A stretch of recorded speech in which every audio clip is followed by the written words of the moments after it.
Bien, buenas tardes. Primero saludarlos a nombre de la Universidad Agraria La Molina y felicitar al SENASA por haber accedido a hacer esta reunión, al Frente Ganadero y a todos los que hayan hecho posible que se esté dando este foro. Yo voy a tocar un tema o compartir con ustedes un poco de números, un poco de la realidad ganadera, básicamente porque siempre se hace la pregunta que si somos un país ganadero, si somos un país que criamos vacunos, debemos ser un país lechero, debemos ser un país que impulsa la producción de carne. Entonces, yo creo que si no nos basamos en números o no nos basamos en cifras, solo serán especulaciones. Entonces, lo que voy a hacer es compartir un poco de números que vengan del censo último y, por otro lado, tomar algunos datos de la FAO. Entonces, quiero meditar con ustedes si realmente la ganadería es importante y ver si podemos tomar con una política de Estado o si hemos estado respondiendo a los problemas que tenemos en el campo. Yo creo que hablar de ganadería es hablar de una fuente de alimento básico para la seguridad alimentaria en el mundo, y no lo digo yo, sino lo dice la FAO en el 2015. Hablar de ganadería es referirse a el 70% de los más pobres del mundo, que viven con $1 diario, y ellos están ubicados en el sector rural, y esos son casi 1 billón de personas. Entonces yo creo que el compromiso no solo está en los ganaderos, no solo está en la academia, sino está en los políticos. En los políticos que tenemos que impulsarlos a ellos, que entiendan que este es un sector que involucra a los más pobres, no solo en el mundo, sino en el Perú.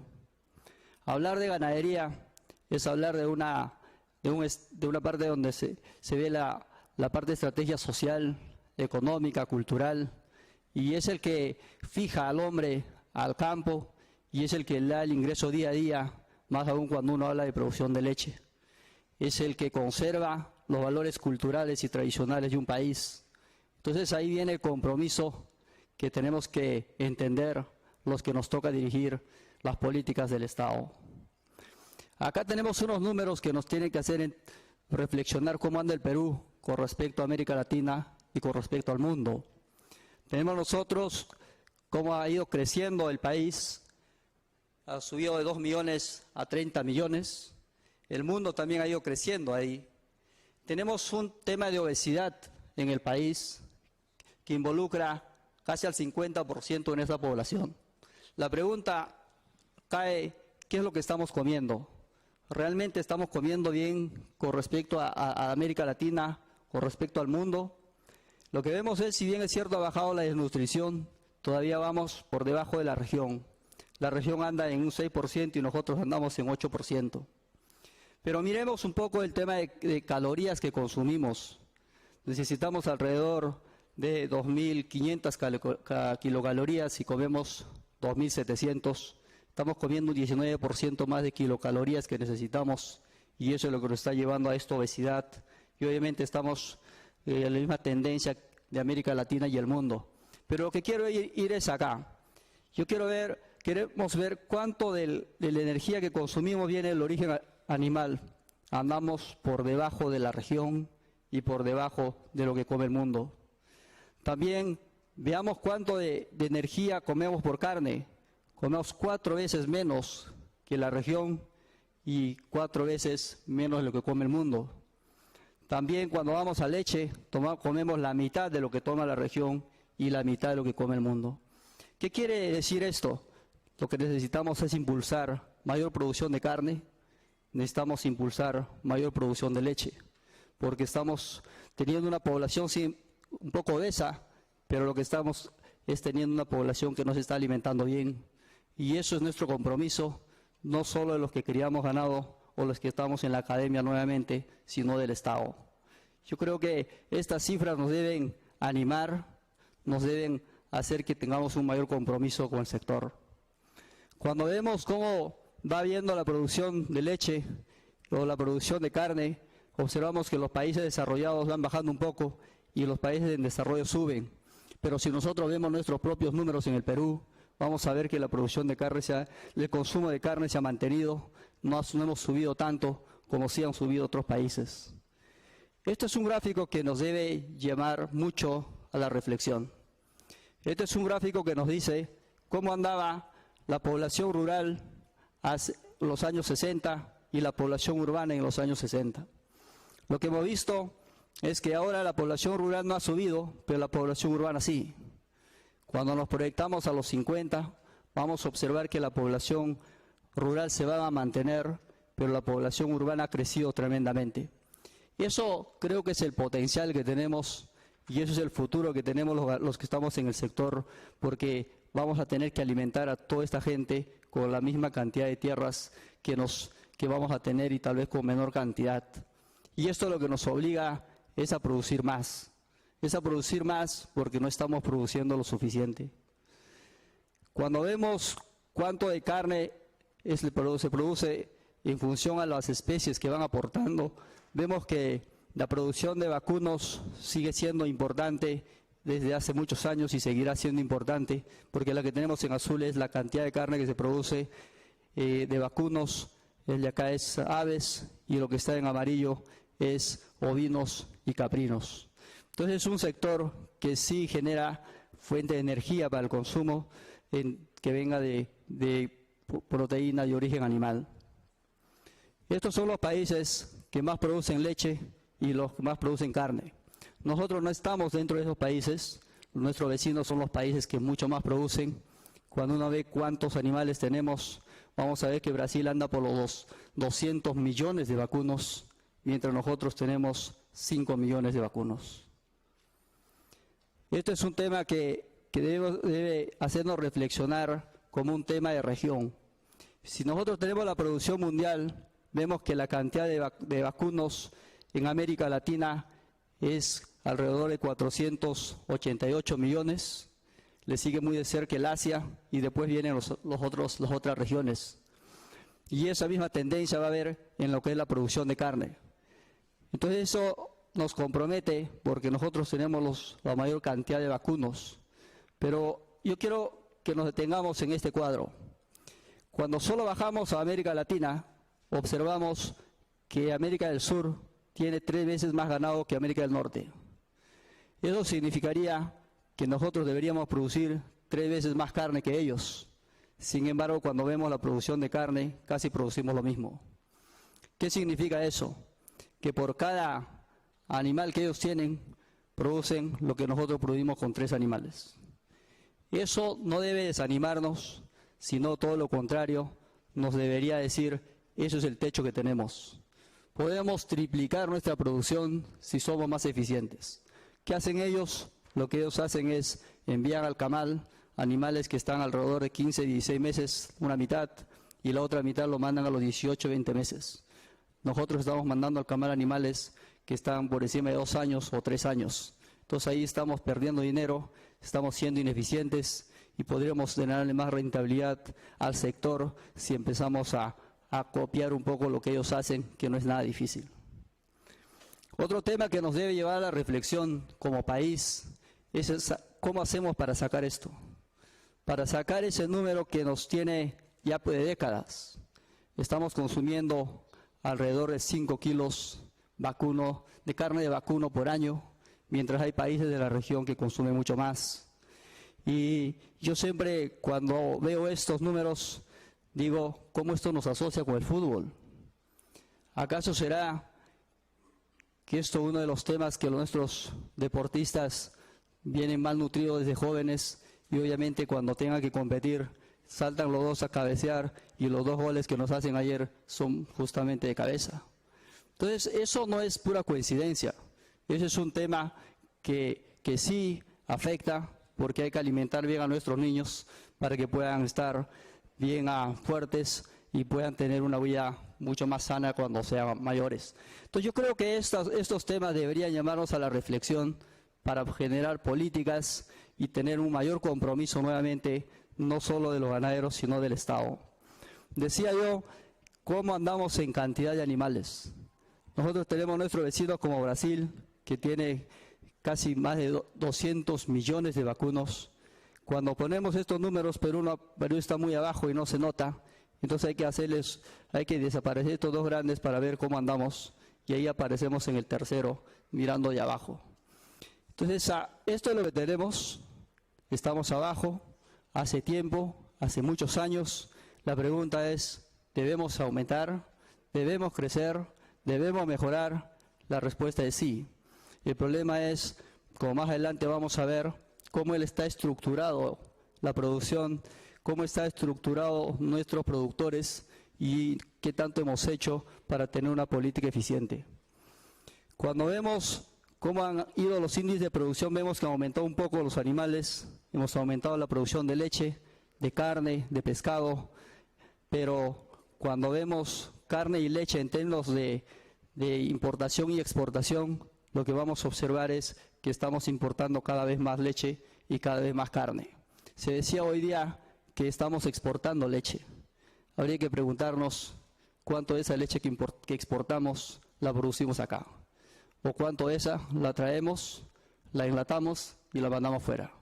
Entonces, esto es una balanza entre ingreso y salida, y al final lo que estamos viendo es que estamos importando mucho más de lo que importábamos hace unos años. Esto es lo que tenemos. Tenemos alrededor de 5 millones de vacunos, de los cuales la gran parte son animales criollos o cruzados con criollos. Tenemos una pequeña fracción de Holstein, casi un 20% de Bron Suisse, y tenemos otras razas en menor cantidad. Entonces la atención hacia dónde debe ir, dónde debemos empujar, qué es lo que tenemos que impulsar para poder desarrollar el sector. Yo creo que hay que impulsarlos todos, pero no hay que olvidarnos de este grupo. Entonces, cuando hacemos un análisis de cómo está distribuida la población de animales en función a la altitud, ¿qué vamos a ver? Que la gran parte de la ganadería está acá, entre los 2.300 a los 4.000 metros de altura. Y esos ganaderos habría que ver cómo son. Son grandes, son pequeños, que crían. Entonces, si no tenemos una política seria para poder sacar a estos señores de ahí, lo que vamos a es tener reuniones como estas, y nuestros hijos la tendrán y nuestros nietos también, y seguirán discutiendo lo mismo porque no estamos atacando el problema. También cuando hace uno el análisis de cómo, en función a la altitud, qué animales existen, esto nos indica que los animales, no todas las razas sirven para todas las altitudes. Tenemos a esta zona de acá, estos son animales cebú, obviamente más en la selva y muy poco cuando vamos yendo a la sierra. Después vemos a Holstein, que va a ser básicamente en la costa y muy poco por acá. Entonces, ¿qué es lo que existe en ese grueso, en ese lugar donde existen más animales? Lo que tenemos es un montón de Bron Suisse, tenemos criollo y tenemos cruzados. Entonces, esto no se dio por arte de magia, esto se dio porque los animales se van acostumbrando. Entonces, cuando hablamos a veces de inseminación o de que hay que renovar y revolucionar el mejoramiento genético con embriones, cuidado, no nos olvidemos de toda la genética que hay arriba, de todo el material genético que hay arriba, y no se puede pretender, llevando embriones, voy a solucionar la ganadería acá. Si yo tengo producciones altísimas aquí, es porque le doy comida, porque no tiene que batallar con el oxígeno, porque acá recibe todo el concentrado. Acá yo puedo tener producciones que vayan en promedio 30 litros por vaca, puedo tener picos de 60, 70 litros, pero si a esto los quiero llevar acá, no voy a producir nada. Entonces, no generalicemos cuando queramos hacer este tipo de experimentos. Acá tenemos unos embriones que han nacido de esta vaca, criado arriba en la altura, y probablemente haya salido en los periódicos como un éxito de transferencia de embriones. ¿Y qué es lo que estamos logrando? Una vaca que, si no se muere, es porque tiene ganas de vivir. Entonces, con esta vaca yo no puedo producir a estas alturas. Hay que entender que el mejoramiento no es transferencia de embriones, el mejoramiento no es inseminación por inseminación, el mejoramiento es identificar los mejores animales y las técnicas de inseminación y transferencia no es más que multiplicar los mejores animales. Entonces estamos empezando al revés. Creemos que el multiplicar usando biotecnologías reproductivas nos garantiza un mejoramiento. Otro gran error es pensar que el mejoramiento es mayor producción de leche o mayor producción de carne. El mejoramiento es buscar el animal que coma menos por cada kilo que produce. En otras palabras, cada sol que gasto me genere mayor utilidad. Entonces eso es un concepto de generar unos objetivos de selección basados en utilidad y no es un tema de buscar una mayor producción, una característica determinada. Es un error que la venimos manejando y la escucho desde cuando era estudiante y ahora la sigo escuchando y eso es lo que nos está llevando a no desarrollar más o ser más eficientes. Traigo esta foto que me gustó mucho. Esto es una ganadería a casi 4.000 metros de altura ya en Puno, un ganadero que tiene sus animales metidos acá y cuando uno va por adentro es esto, lo que observan, tiene alimento por 2 años. Entonces, en estas condiciones puedo producir lo que quiera con un animal que me guste, pero la pregunta es, ¿podemos hacer esto? Yo creo que podemos hacer esto de acá. Podemos aprender a guardar alimento, podemos aprender a buscar alimentos de épocas donde produce más y llevar alimentos épocas donde produce menos. Entonces hay que tener una política seria de programa de pastos y forrajes que acompañe a cualquier programa de mejoramiento.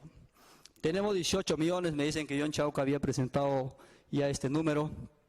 Si nosotros asumimos que una unidad animal entra acá, tendríamos fácil 18 millones de unidades animal. Y nosotros tenemos solo 5 millones de vacunos. Si la mitad nomás fuera para vacunos, estaríamos hablando de 9 millones de vacunos que podríamos fácilmente meter en estas 18 millones de hectáreas. Tenemos ganaderos muy atomizados, muy pequeños ellos, que están metidos en las regiones, básicamente en la sierra, y el otro 40% metido entre la costa y la selva. A estos hay que ayudarlos, a estos hay que empujarlos por esto, porque son pequeños. El 81% de las unidades agropecuarias tienen menos de 5 hectáreas. ¿Qué quiere decir? Estos ganaderos tienen 2, 3 animales, y para ellos hay que generar una política porque son el 81% de nuestros productores. No es solo pensar en este grupo que tal vez tenga más llegada al gobierno o tal vez siempre tiene más llegada y pueden tener un interlocutor. Pensemos en este grupo grande que es el que nos va a llevar a empujar. Pero no quiere decir que hay que olvidarnos de todos. Yo creo que generemos núcleos genéticos acá, articulemos con los de aquí. Se habla mucho del engorde, se habla mucho del engorde como un mecanismo que termina solo en la compra de animales y la venta de animales. Yo reflexionaba en la mañana y decía, ¿acaso el engorde no va a buscar animales al pequeño productor? ¿Quién está más en nexo con el pequeño agricultor? ¿De dónde trae sus animales? ¿No será que tiene que empujarse desde el engorde hacia abajo? Yo creo que está enganchado. No es un tema de que a quién le doy más o a quién le doy menos, pero hagamos una política diferenciada para este grupo y otra política diferenciada para este grupo. Tal vez ellos no solo necesitan normas, no solo necesitan la parte de legislación, sino necesitan que le acerquemos tecnología, necesitan que le acerquemos asistencia técnica, necesitan que los organicemos, que los llevemos al mercado y le enseñemos a producir con un mejor producto y que tenga mayor utilidad. Cuando vemos y hablamos de inseminación y vemos que hay programas exitosos por ahí y las ponemos como una solución, yo creo que está bien que inseminemos, que sumemos, pero miren cuánto inseminamos, cuántos toros usamos en mejoramiento, es esto, miren lo que inseminamos, poquísimo en todo el país, esto es por las alturas, esto es a 0 metros y esto va subiendo a la altitud. En todo el país se insemina muy poco. En todo el país los ganaderos disponen de toros mejoradores, muy poco. Principalmente usan los toros que consiguen por ahí y así no se puede hacer mejoramiento. Necesitamos una política mucho más agresiva, una política mucho más nacional que nos permita subir estos números mucho más para tener un programa de mejoramiento real. Cuando vemos el uso de la tierra, lo que vemos es todo esto grande que está acá, son pastos naturales que no están siendo bien manejados.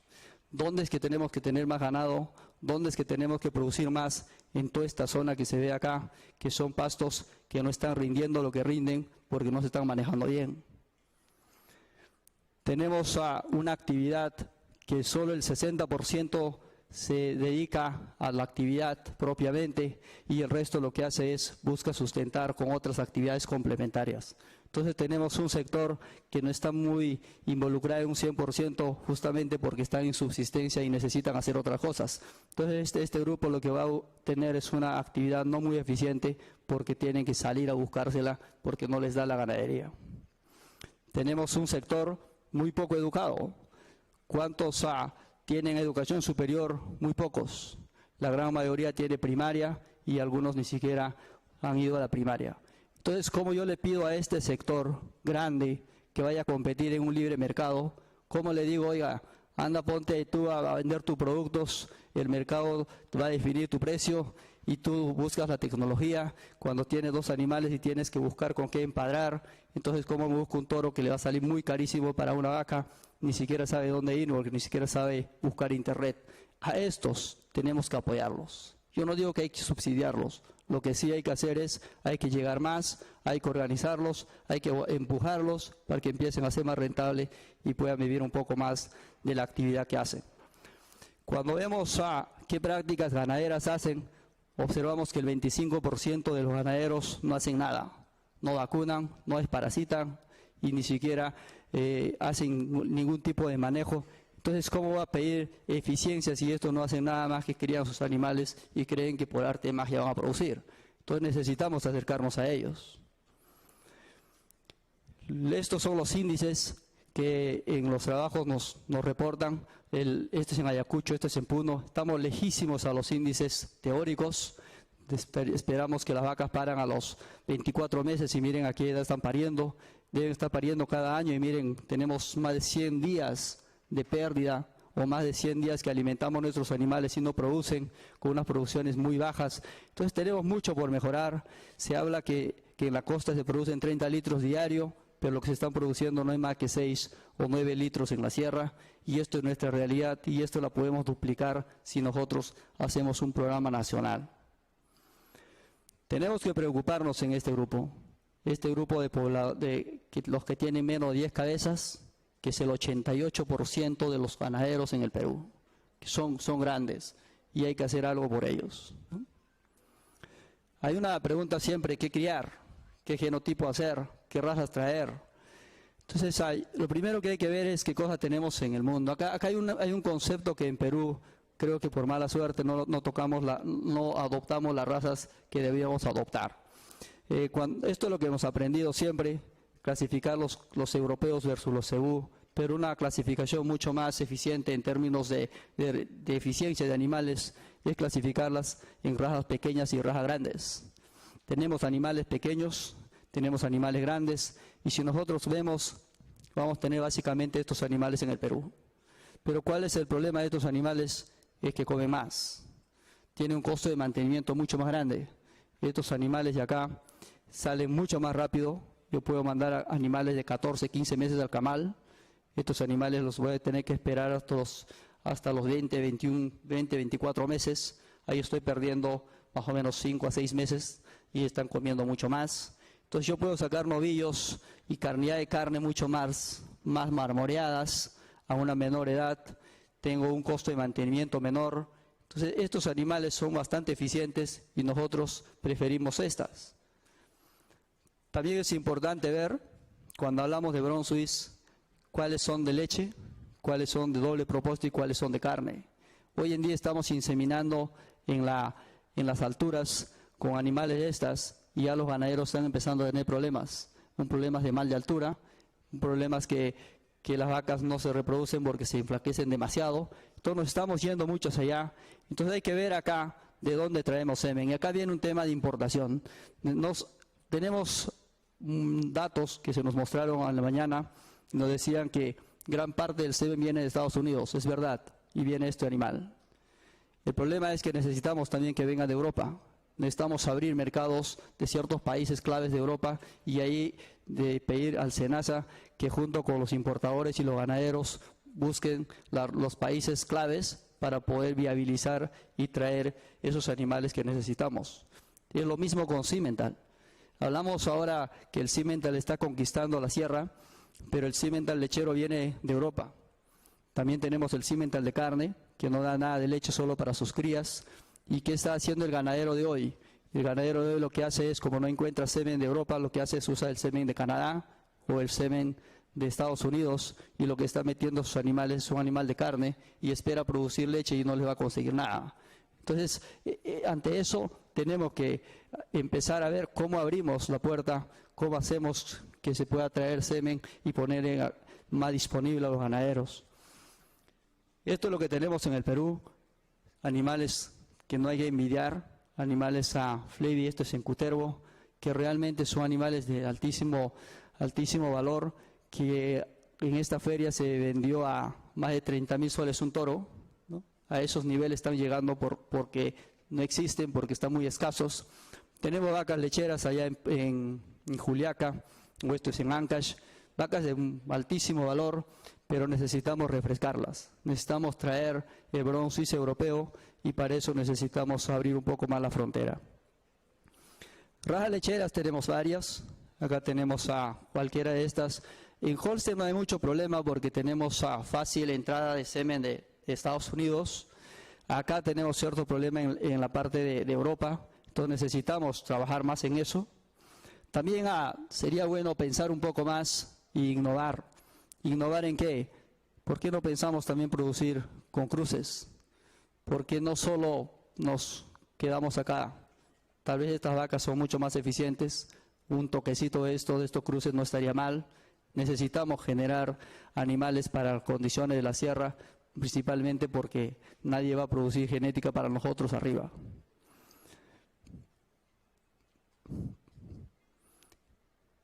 Tenemos rajas de doble propósito. Acá tenemos el Brown Swiss, tenemos el Simmental y tenemos el Normando. Todos estos de acá vienen de Europa. Entonces y hay ganaderos que quieren usar Normando, pero no hay semen. ¿Quién las compra? ¿Quién las trae? ¿Qué hacemos? Esto hay en Francia o hay en Colombia. ¿Cómo las traemos? Entonces necesitamos tener una política que facilite y ponga en disponibilidad. Yo viajo bastante a la sierra, viajo bastante a las ganaderías y los ganaderos me dicen, está muy bonito sus fotos, yo quiero traer este animal, ¿y dónde las consigo? Pues no hay. Entonces eso es lo que hay que hacer. Esto es a Shorton, hay una ganadería fuerte que allá en Coracora, que no hay cómo abastecerse de ese animal.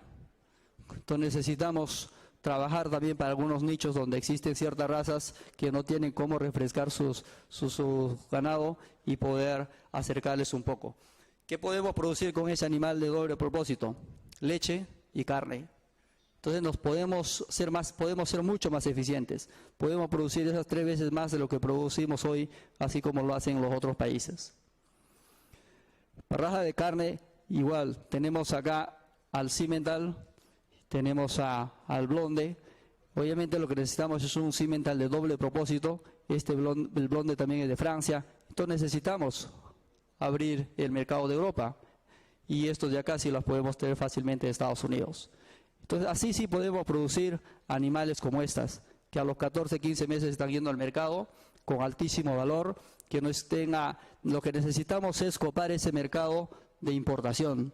Cuando uno va al supermercado, observa que las carnes más finas están por los 100 soles y qué carne es importada.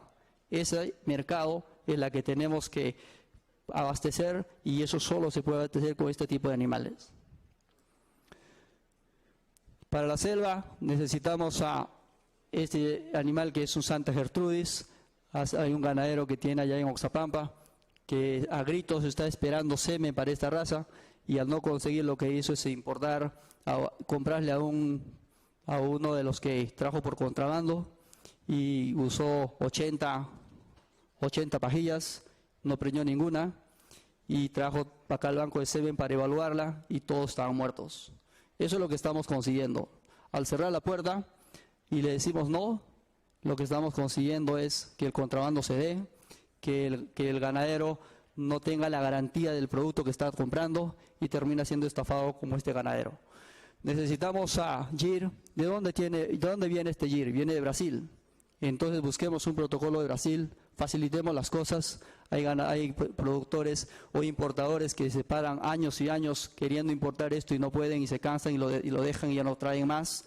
Entonces necesitamos tanto el SENASA como los importadores y los productores ver cómo hacemos para que se vialice, para que podamos traer estos animales. Necesitamos el Brahman es de buena calidad, viene de Estados Unidos, podemos conseguir en Colombia, podemos conseguir en Panamá, pero hagamos fácil la cosa para poder comprarlas. Necesitamos algo de Nelor, pero cualquiera de estos depende del gusto del ganadero, pero busquemos en qué países puede haber. Entonces, cuando hablamos de acá, estamos hablando de una ganadería que tiene 200 millones de animales que nos podrían servir de genética para cubrir el poquito animal que tenemos en la selva. Ni siquiera tenemos 500.000. Entonces, para ese 500.000 podemos abastecernos de estos 200 millones y no podemos darnos el lujo de decir, ellos tienen ciertas enfermedades y no las necesito y se me complican mis 500.000 de vacunos.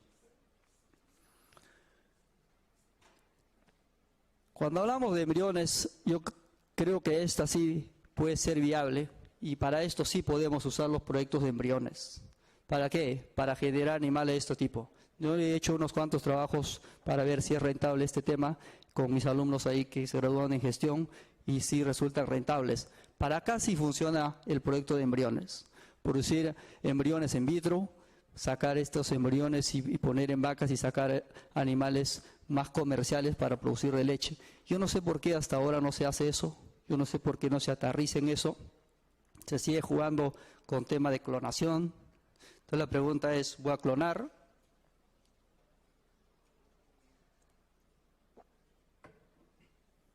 ¿Voy a clonar animales comerciales? Y la pregunta creo que es no, ¿no? Yo no creo que comercialmente se pueda producir clones por montón. ¿Cuánto cuesta un clon? Entonces, por ahí no va la cosa, creo.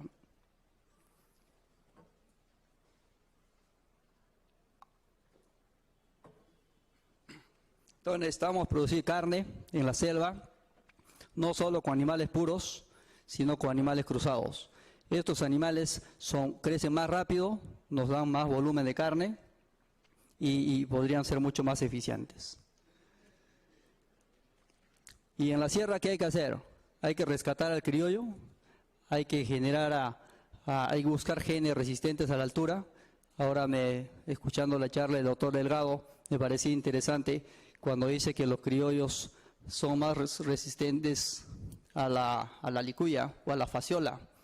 Y si eso es así, podemos buscar marcadores genéticos fácilmente y eso es muy fácil de poder ir seleccionando animales, porque para la parte de sanidad sí funciona muy bien el marcador, porque por lo general son muy pocos genes asociados a características de sanidad.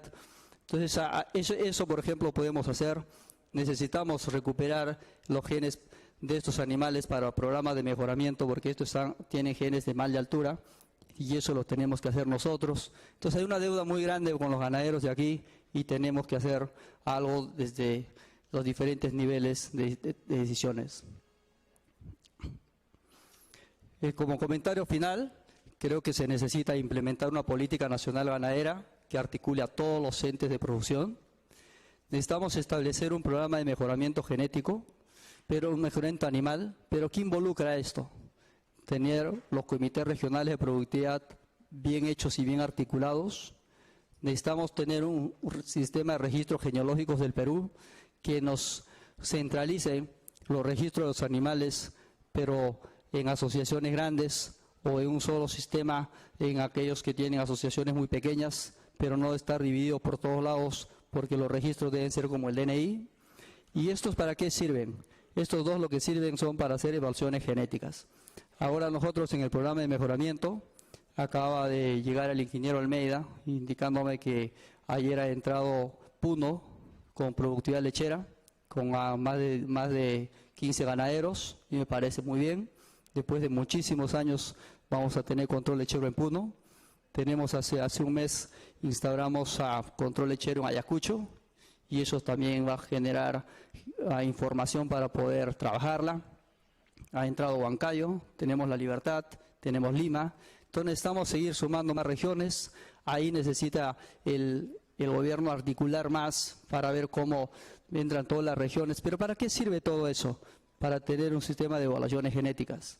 No podemos nosotros darnos el lujo de tener regiones tomando información, cada uno procesando, cuando tenemos solamente 5 millones de vacunos y cuando vemos por razas no tenemos casi nada. Tenemos muy poquito y solo alcanza para tener un sistema integrado, si no, no vamos a avanzar nada. Necesitamos establecer un programa nacional de pastos y forrajes porque no de nada sirve mejorar los animales si no tienen nada que comer. Había mostrado unos gráficos donde indicaba la cantidad de pastos que todavía están por manejarse bien, que están degradadas. Todo lo que tenemos que hacer es evitar que se degraden más, necesitamos recuperarlas y hacer que produzcan más. Y en el ámbito sanitario lo que necesitamos es contar con una política integral donde involucre la producción, donde ve el tema de importación, la comercialización de animales vivos, embriones, semen y también manejemos el tema de camales. Me decían que en el SENASA están queriendo poner unos chips, por ejemplo, para hacer un tema de trazabilidad. Yo les digo a lo del SENASA que nosotros en registros genealógicos en Brown Swiss ponemos chip a los animales. Entonces, ¿por qué tenemos que tener doble chip en los animales? ¿Por qué no nos integramos?